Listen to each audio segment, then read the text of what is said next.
بہت لمبی بات چلی جائے گی.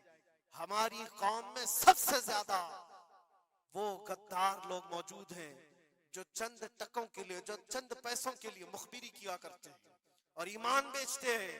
ان کو کیا حاصل ہوتا ہے؟ اپنی قوم کی خبریں جا کر کے لوگوں کو پہنچانا، پولیس کو خبر دینا، اس کو خبر دینا، نیتاؤں کی چاٹو گیری کرنا. یہ سب چیزیں تمہارے ہاں کہاں سے آ گئی؟ تم تو خیر امت ہو. حسین اعظم کے غلاموں میں تمہارا نام ہوتا ہے. تمہارا سینہ تو ایسا ہونا چاہیے کہ کبھی تمہیں کوئی غلامی پہ جھکا نہ سکے. لیکن جو لوگ غلامی کو پسند کر کے تلوے چھاٹنا چاہتے ہو، یاد رکھنا اس دنیا میں بھی ذلت ہے، آخرت میں بھی بڑی ذلت ہے. بہت بڑی ذلت کا توق اٹھا کر کے اٹھائے جائیں گے. اسی لیے باز آؤ اے نوجوانوں، میں آپ سے کہتا ہوں، لالچ پر، پیسوں پر، تھوڑی سہولت دینے پر اگر تم بک جاتے ہو تو تم سے زیادہ اس روئے زمین پر کوئی بدنصیب نہیں ہوگا، کوئی بدنصیب نہیں ہوگا. آپ کو پتا ہے منافقین کے رد میں اللہ نے کتنی آیتیں اتاری، اور قرآن میں اللہ نے فرمایا ان المنافقین فی الدرک الاسفل من النار، بے شک منافقین جہنم کے سب سے نیچے حصے میں ہوں گے، سب سے زیادہ عذاب میں ہوں گے. کون ہے وہ منافق؟ جو چہرے سے مسلمان دکھتے ہوں، اندر سے کافر ہوتے ہیں. یہ دغا باز، دھوکے باز. آج پتہ ہے آپ کو ایران کی اس لڑائی میں سب سے زیادہ اسے نقصان کس چیز سے ہوا تھا؟ میں اس جنگ پر بات نہیں کر رہا، لیکن اس مقابلے کو آپ اپنے سامنے جو پیش آ رہی ہیں ان حالات کو دیکھ کر کے سمجھو. سب سے زیادہ یہودیوں کی طرف سے نہیں، ان کی قوم میں موجود ان کے غداروں سے تھا، جنہوں نے جگہ جگہ بم اڑائے، جگہ جگہ اسرائیل کا کام کیا وہاں پر. یہ سارے ہر زمانے میں ہوتے ہیں. ان کو کیا فائدہ تھا؟ ان کو کیا چیز ملنے والی تھی؟ بس تھوڑے سے پیسے یا تھوڑی سی سہولتیں یا تھوڑا سا دنیا کا عیش ملتا. یہ ہر زمانے میں ہوتا ہے. یہ تمہاری زندگی میں کبھی آفر آئے تو ٹھکرا دینا، اس لیے کہ رسول اللہ سے غداری کبھی نہیں کرنا. حضور پاک صلی اللہ تعالی علیہ وسلم کو قبر میں بھی تمہیں منہ دکھانا ہے اور حشر میں بھی منہ دکھانا ہے. آج تمہاری دشمنی بھی اگر کسی مسلمان سے ہو جائے تو اس کی خبر گیری کرنا یا اس کی جاسوسی کر کے دوسرے تک پہنچانا، یہ سخت قبیح کام ہے، بہت ہی برا فعل ہے. اس اللہ تعالیٰ کی اس پر لعنت ہے جو اس طرح کے کاموں میں مصروف ہے.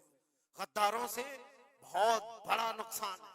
آج استقامت کی بات میں کر رہا ہوں، ایسے حالات بھی تمہارے ساتھ آئیں گے، تمہارے اپنے ٹوٹ جائیں گے، بکھر جائیں گے، لوگ چھوڑ کر کے غداری کریں.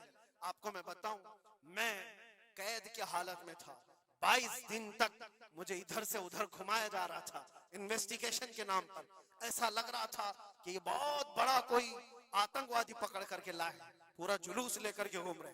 ارے دو جملے کیا بول لے جس کی بنیاد پر اتنے ساری تم نے گھما دیے ساری چیزیں. میں کبھی بولتا نہیں اس چیز پر، آج میں آپ کو بتا رہا ہوں. میرے سامنے بیٹھا ہوا آفیسر جو انویسٹیگیشن کر رہا ہو، اسے تو 5 چیزیں معلوم تھی، وہ یہ چیزیں پوچھ رہا ہے، لیکن سامنے مجھے خود اس نے بتایا. تھوڑی دیر کے بعد میسج آتا ہے، پھر میسج آتا ہے، پھر میسج آتا ہے، اور وہ ہنس رہا ہے اور کہہ رہا ہے مفتی صاحب یہ دیکھو آپ کے فلاں حضرت نے میسج دیا، آپ کی اس تقریر کی کلپ ان کو بھیجیے، یہ بھی پوچھو ان سے، یہ بھی پوچھو ان سے.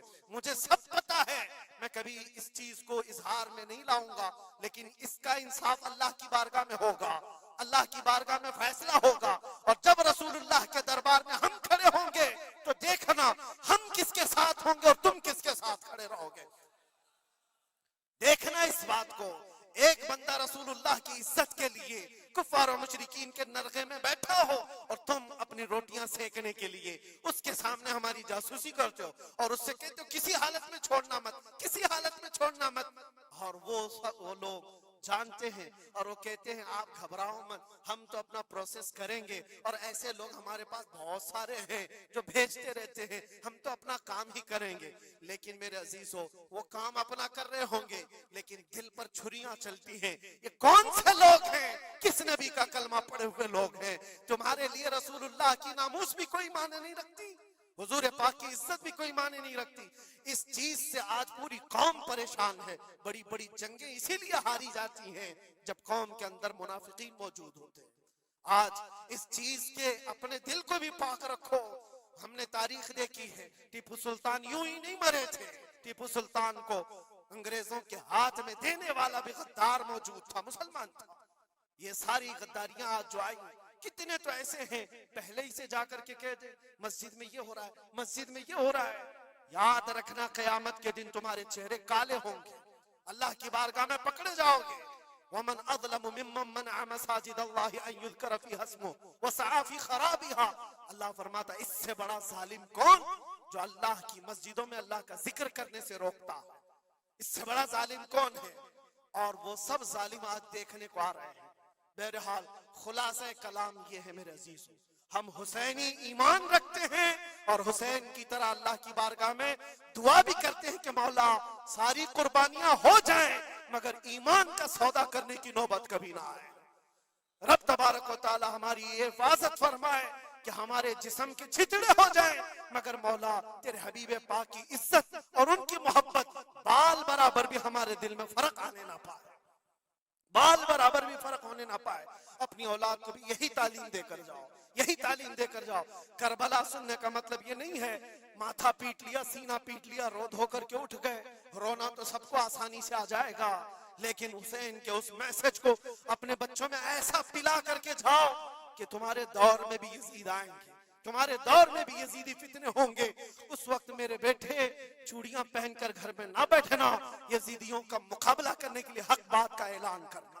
مجھے یاد ہے میری بات، میں جس وقت اپنے گھر سے دلی کے لیے نکل رہا تھا تو میری ماں نے یہی کہا تھا نہ واپس آؤ تو کوئی بات نہیں، ہمیں یقین ہے کہ اللہ کے راستے پر جا رہے ہیں۔